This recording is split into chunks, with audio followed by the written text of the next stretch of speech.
Hi guys, thank you for joining us. We have a very interesting AI expert in the studio today. We're going to be doing something a little bit different. Our guest made it out of KPMG after 7 long years, survived the Web3 space, and is now a freelance and technology consultant. My friend Matthew Sheri. Hi everyone, and thank you for joining us. We have a very special guest here today, Mr. Matthew Sheri. How's it going, Matthew? Very well. Thank you for being in the studio. Thank you for the invite. My pleasure. I like that I'm a special friend, so that's nice. We're off on a good start. Of course.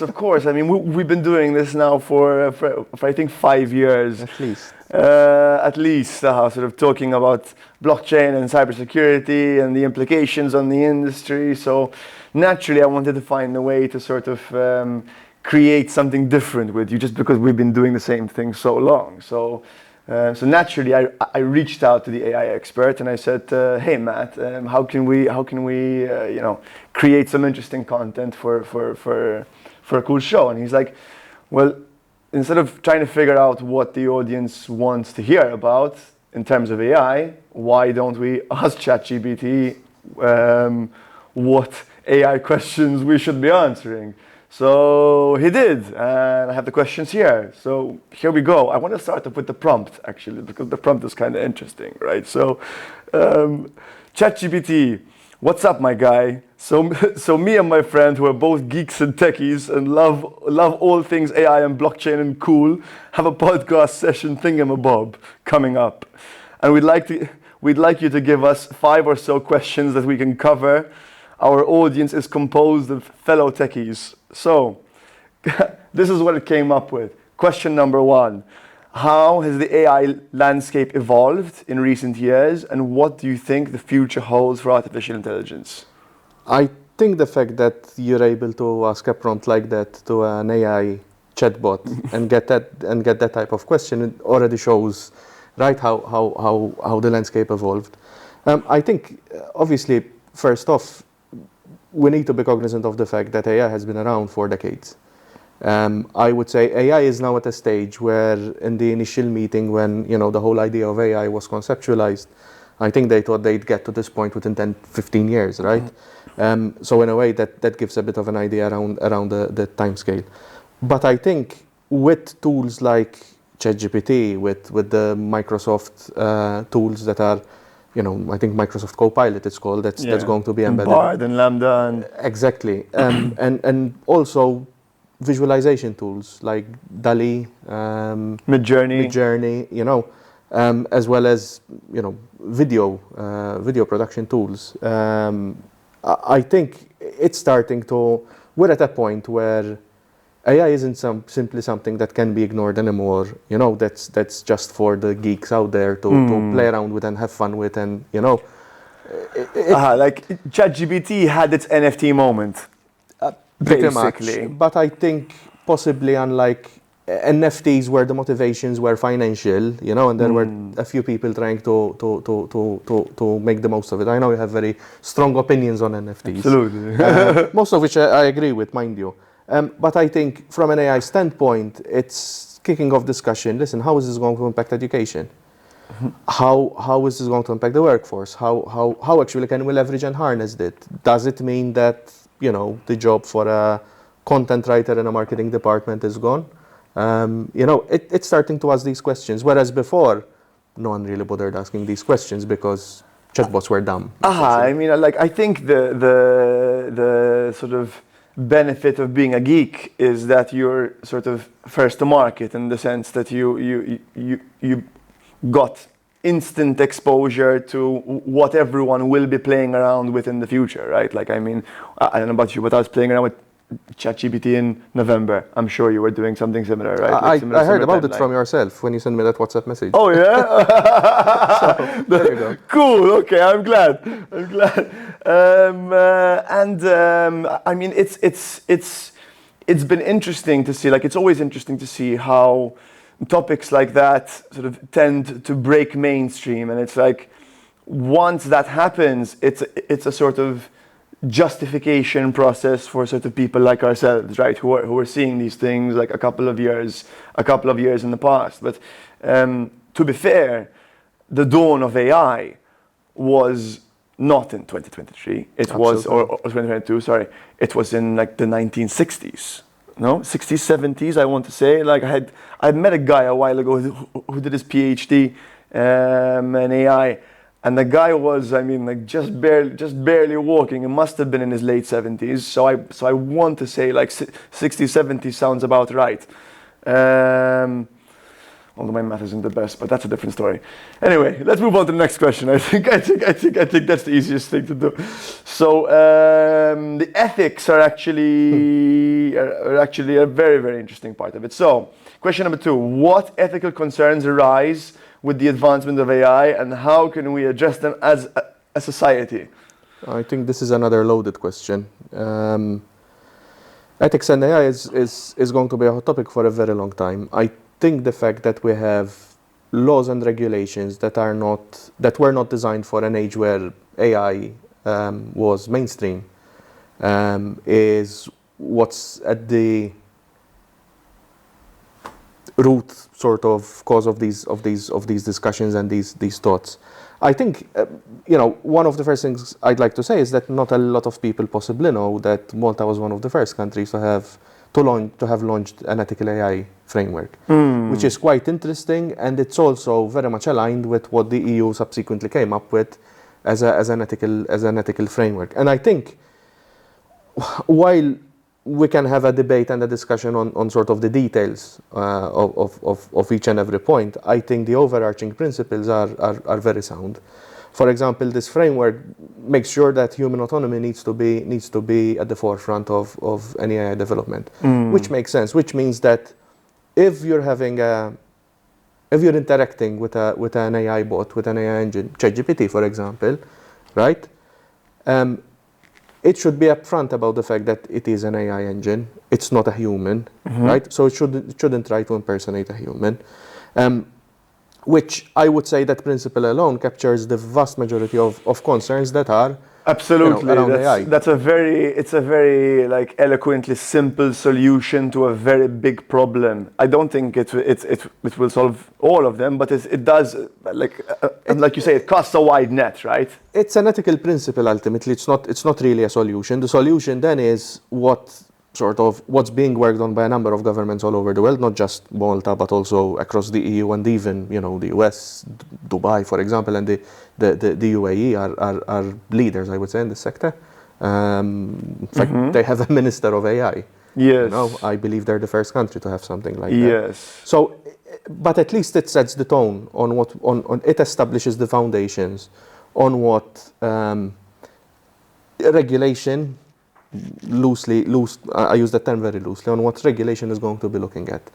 And in this regard, I think a lot of people have heard about the paper that was co-authored by a number of leading individuals, including the likes of Elon Musk, for example, around putting a pause on AI for a short period of time, just to consider regulation. Honestly speaking, I agree with the thought, but when I first read that paper, I was like, listen, the US is behind on this. There's a lot of other countries that actually have started looking and have been looking at this for quite a number of years. Yes, and that's the sort of downside of regulation, right? But I mean, China has been in the lead for a long time, and I don't see anyone catching up personally. But that's another story. Yeah, whether that evolution will lead to self-destruction or something arguably worse is a whole a different conversation. But I think that the possibility of a Terminator moment, I think is something I'm very much afraid of. Personally, I'm very, very much afraid of. And just let's I know it sounds kind of crazy, and hey, yeah, I'm here wearing an anonymous t-shirt, and remember the 5th of November, yada yada. But I mean, we live in a world where me and you can have a conversation now about fluffy unicorns, and chances are we're going to scroll through our phones and we're going to see fluffy unicorns. Now we've tried to sort of prove this together, and we never really managed. We used the sort of a different item as opposed to fluffy unicorns, which we can't mention here, but it's kind of not safe for work. You came up with the idea, just to put it out there. Fair, that's true. That's true. But even the fact that we live in such a world where this is a reality now, right? Like you can have this conversation with someone who's non-techie, and they will agree with you that if we have a conversation about A, then they will see A on their social feeds, on their WhatsApp. So we're already losing control of AI in a sense, and it's just the beginning. I think rather than losing control, AI up to this point has been very difficult to understand. But for example, I'm going to use ChatGPT again as an example because I actually use it a lot when when part of my job requires me to write software and code. It's basically like I have a junior developer with me. So when looking at sort of something like ChatGPT, even the prompt you ask it to particularly with the new model with GPT-4. GPT-4, yeah. If you ask it to explain and give you the rationale behind its decision process, it does so. And all of a sudden it makes it seem a lot less scary, so to speak. I think fundamentally people are afraid of what they don't understand. And AI is very difficult to understand even if you've studied AI and even if you have a degree, master's and PhD in AI. Agreed. It's almost like, witchcraft. In fact, that's how I describe it to someone who's non-technical. Literally, that's a really good word. Which isn't necessarily, maybe the right way to go about it. It's perfect. But it's sort of it's very relatable, right? So I think it's more about people understanding what AI is, what it's about, and how fundamentally it works. Like when we had that discussion, what's scary to me isn't the fact that you say something and it picks up. That's not AI. If there's a background mic switched on, listening to your conversations and taking a decision, I think actually it is AI because you need to be able to convert that. Yes. But it's sort of the AI element there is it's the basic element. But I think what then people aren't really scared enough about is the fact that when they publish a lot of their data online on social media platforms and stuff like that, it becomes so accurate that, in my opinion, at least even you don't really need a mic listening to you to be able to tell you exactly what you're after, what you're and I think that's what a lot of people don't appreciate, and that's what scares me about AI. Yes, and I think that's what ChatGPT brought to the forefront, right? Like it really showed people like what AI can do, and I really think now that people's minds are open to this possibility of, hey, listen, this thing is real. It's in front of me. It's not just Siri on my phone anymore. Don't fucking react, or just some sort of basic use cases. Now it's sort of looks and feels and thinks for itself. At least that's the sort of Gen Pop impression, right? So I don't think they're sort of familiar with the concepts of the more data it has, the more accurate it's going to be, etc., etc., etc. But I think people are much more open to this idea now, which is at least progress in the right direction. True, right? But it's scary from the other end because ChatGPT can give you a lot of crap. Yes. It can make up stories. It can, it can say that companies have been fined 5 million euros for something that wasn't really true, and it can even generate sort of fake news articles. That's the first thing I did when I opened ChatGPT. I said, write a fake story for me about someone who murdered a specific person in Malta. Bleep bleep. And it did. It literally did. Just experiment. To me, that's what's scary about it, and that's why we need. That's why I agree with the calls for regulation, right? In principle. Yes. Because it, just like any other tool, it needs to be used properly. Absolutely. It's no different to a kitchen knife, which you can use to murder someone with, but you can also, well, not me, but people are able to use it to cook wonderful dishes with. Exactly, and that's exactly the point, right? It's like everyone is allowed to freely buy and own a kitchen knife, but no one is allowed to walk with this thing like brandished in their hands in the streets, which is as it should be, right?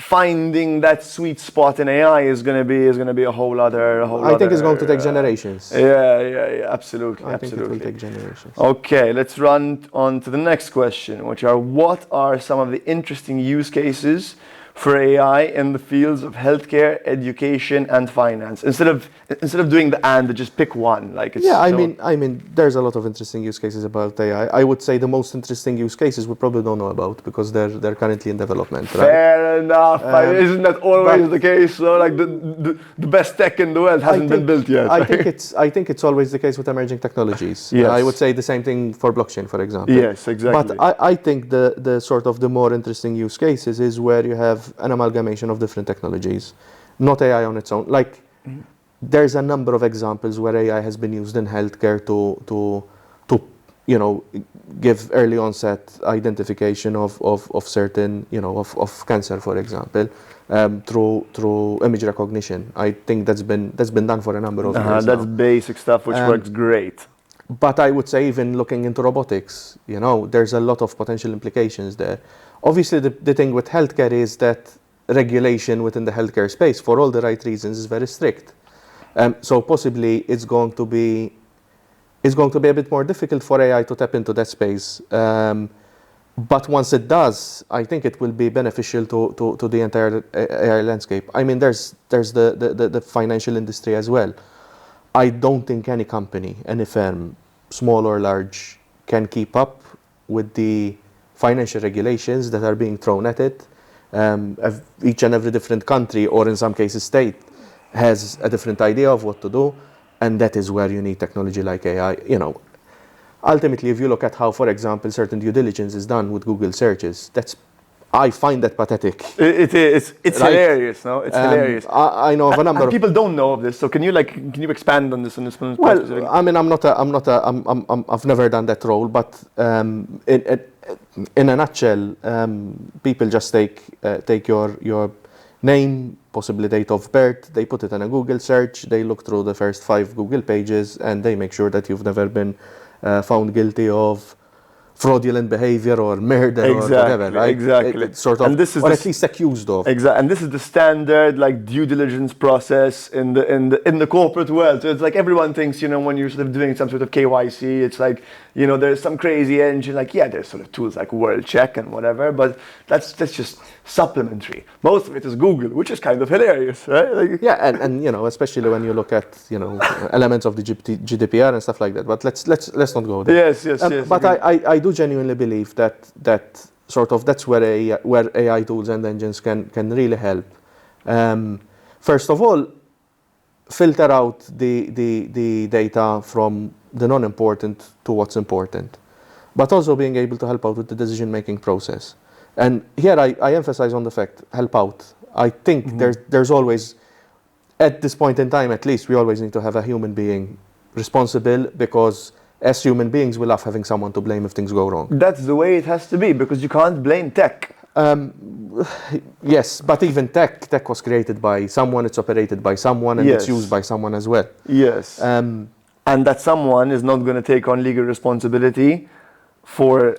It depends. For an answer which an AI bot could give. I think it depends. I know we're sort of, we're the conversation is evolving fairly quickly, but when people talk about AI and how AI new is, the biggest problem that you have with AI is defining artificial intelligence. I tried asking ChatGPT, I didn't get any answer I was That's a really good question. conclusively happy with. So my idea of AI is that if you go on a plane and that plane uses autopilot nowadays, which is sort of standard, isn't that artificially intelligent? For sure.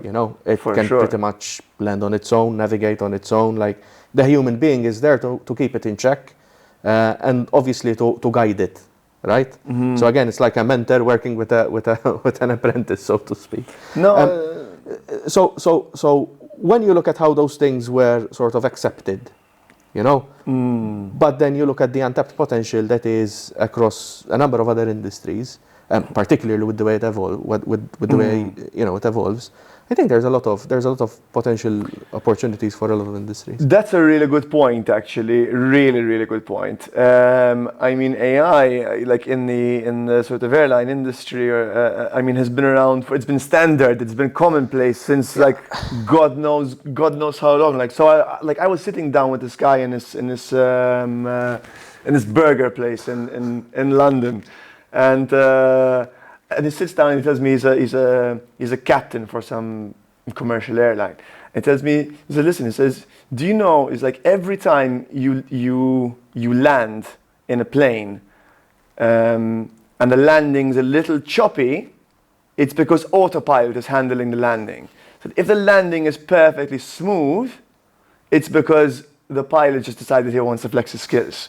But most of the time he doesn't, so you get a choppy landing. But the point to the story is that we've accepted that we can stick our lives in the hands of AI on a daily basis, which is kind of crazy if you think about it.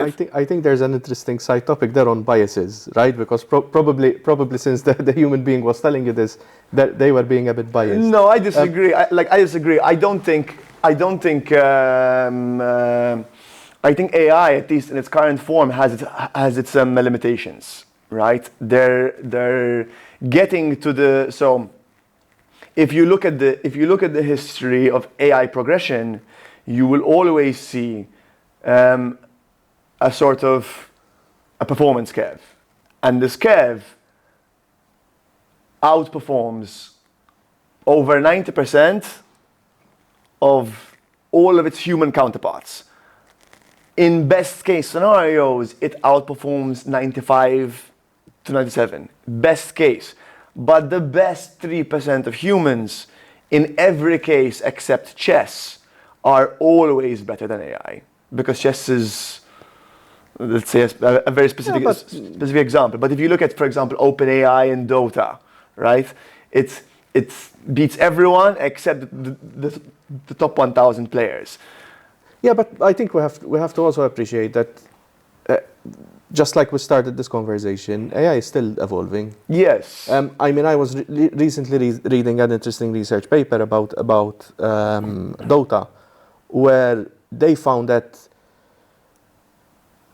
there were certain biases in the AI engines that they were developing because they were trained on humans playing the game.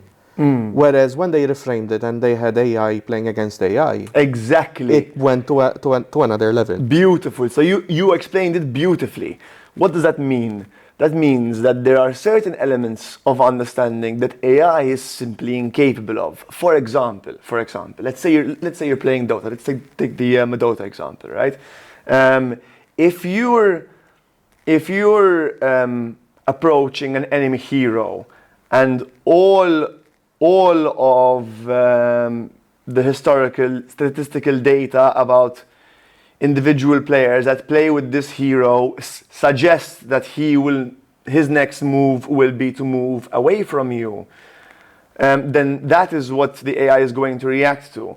But as a human, if you've been playing with this person for the first 15 minutes, and you understand that their sort of risk appetite as a player is much lower than the average person, you can account for that and adapt on the fly. AI cannot. It cannot unless it has a means of getting to that data. But I think it's all what you're describing is it's all about biases. But even us humans, we're all about biases as well. Yes, but we are able to process data in a very, very different way, right? I agree. I mean, which is why, going back to the pilot example, there would be certain micro changes in, let's say, I don't know, wind direction and pressure, whatever. I'm not at all a fucking pilot, clearly, but I'm just sort of winging this here. But there will be specific changes, I think, which a human would be able to account for, which the best pilots would be able to account for better than AI. I think AI is great at broadly speaking. I think you're describing experience, which yes, ultimately, if you're training an AI engine, you're trying to give it experience. Correct. Right?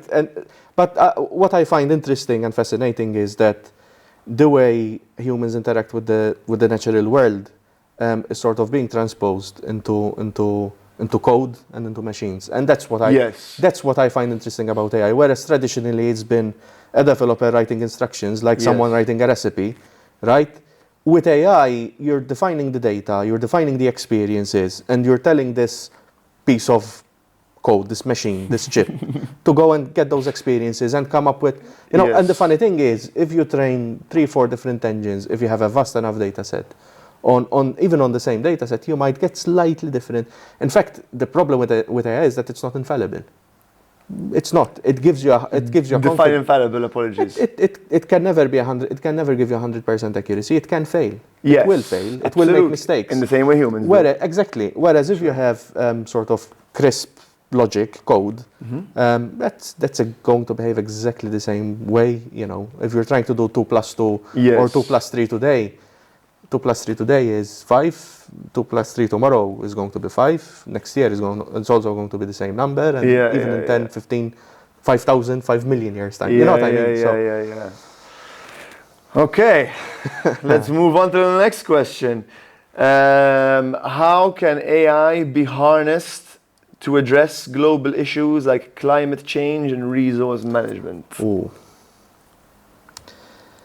Okay, so another loaded question. Yeah, go ahead. I'll jump in here, and then sort of maybe you can sort of segue to it.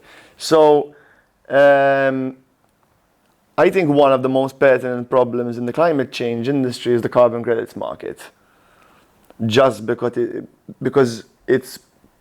it's one of the most, I would say, corrupt industries out there, which can really be fixed by tech, So what happens? Quite simply, people plant trees, these trees sequester carbon from the atmosphere, and for all the carbon which these trees then sequester, a value is attributed.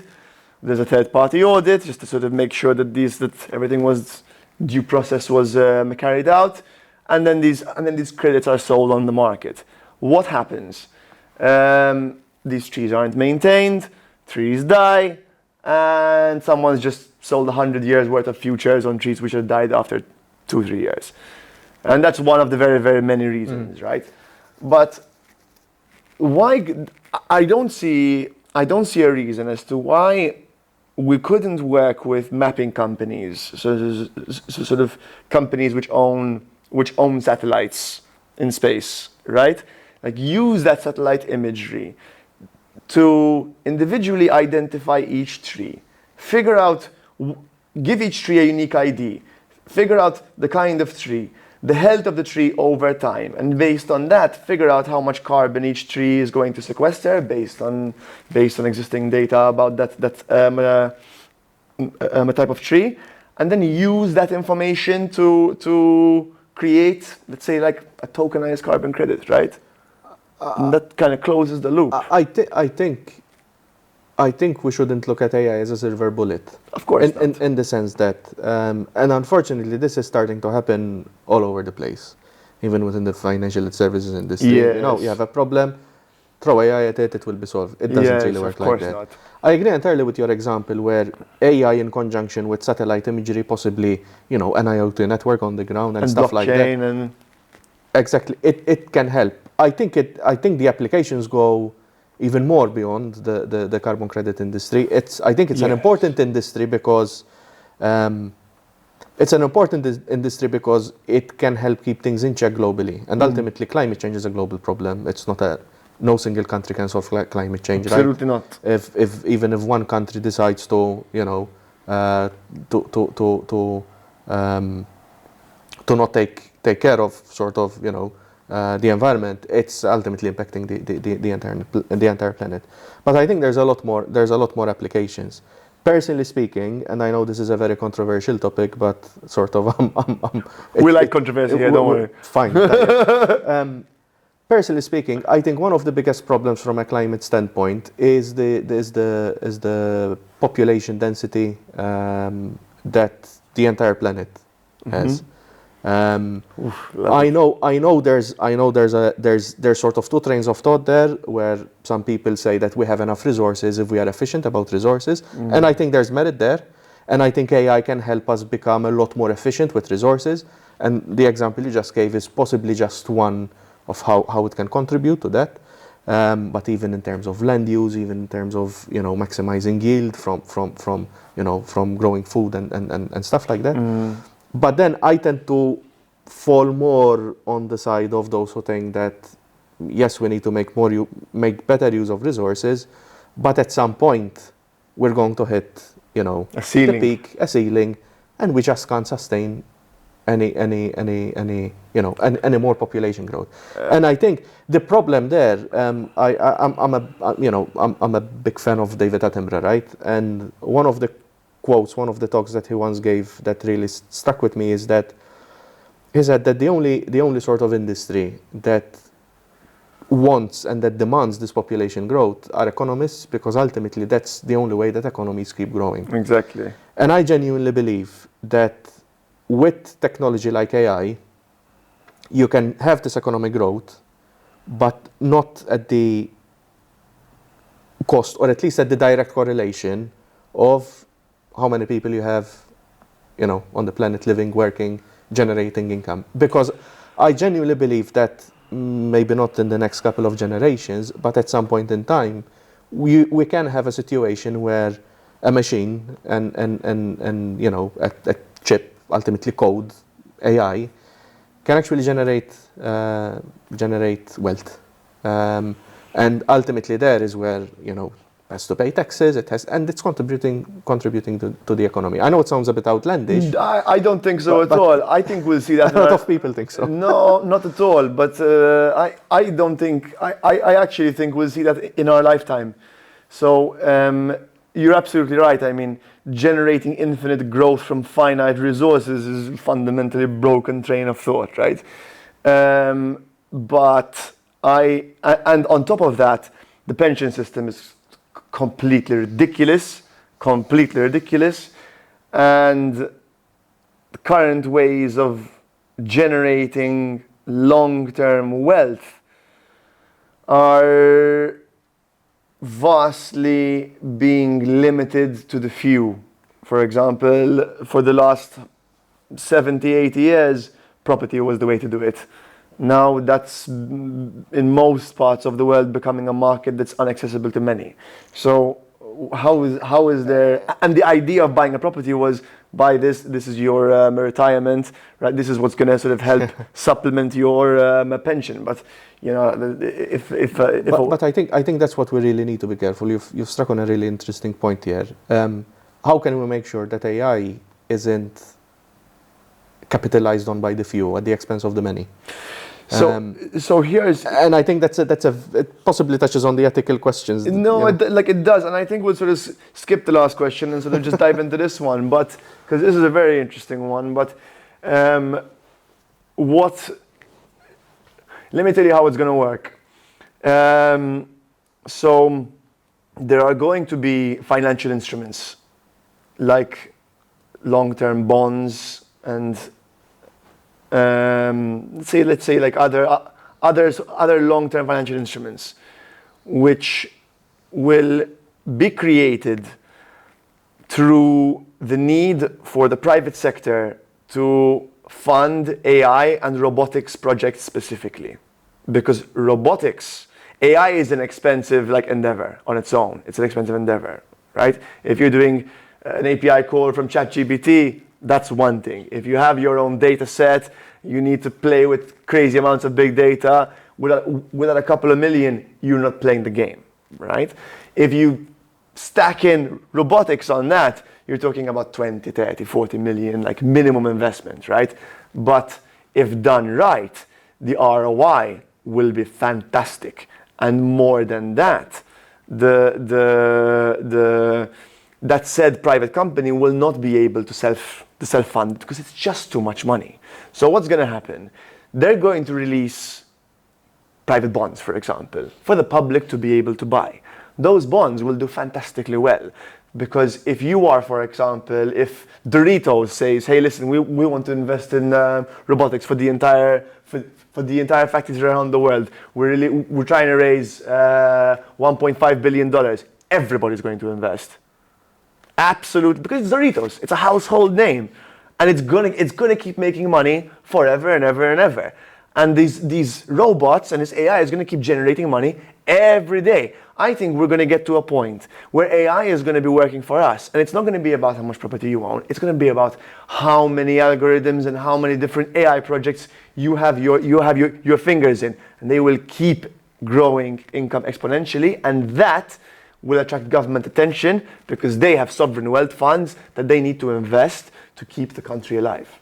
I think I agree with the principle. I think it's already attracted government attention in that regard because there's already been discussions about how can we tax wealth that's been generated by code, and I think that's a good discussion to start having. I know people have different opinions, but at least different opinions are good because they help you come up to what is the best I guess the best solution at the end of the day. But again, what worries me is whether this power that's because ultimately, particularly the advanced AI that you were just talking about is super powerful. We need governments, and we need, in my opinion, at least, we need regulators to make sure that this power isn't limited. Absolutely, it's kept in check and it's not limited, and the wealth generated isn't just beneficial to the few, to the top 5-10%. But the only way for that to happen is for them to get involved and distribute that to the people. It's the only way. Not just. I think there are different ways, right? I think even making sure that we educate our young children at a very early age in school on technology, AI, blockchain, and all these sort of things. Because for sure, I personally think being proficient in technology is a lot more important, or rather, it's as important as having a good grasp of languages like English and mathematics. There's some stuff that I think we teach children that's irrelevant. The way we teach kids is very important as well. Sort of, instead of regurgitating or giving essays, let's start talking about critical thinking. Let's have an assignment where even young children can have a debate, as opposed to provide something written on a piece of paper and they get graded on it. Because at the end of the day, it's that type of thought process that will help these people understand what AI is and how they can make good use of it, and ultimately be able to also participate in any wealth that's generated by this. I still think we're a bit far away from that, but we'll check in every so often to make sure. For sure. Well, I mean, if you ever decide to host a class in critical thinking, I know where to send my future kids. Let's hope we get to live in a world where that happens. In the meantime, Matthew, thank you so much for your time. Always a pleasure, man. Likewise.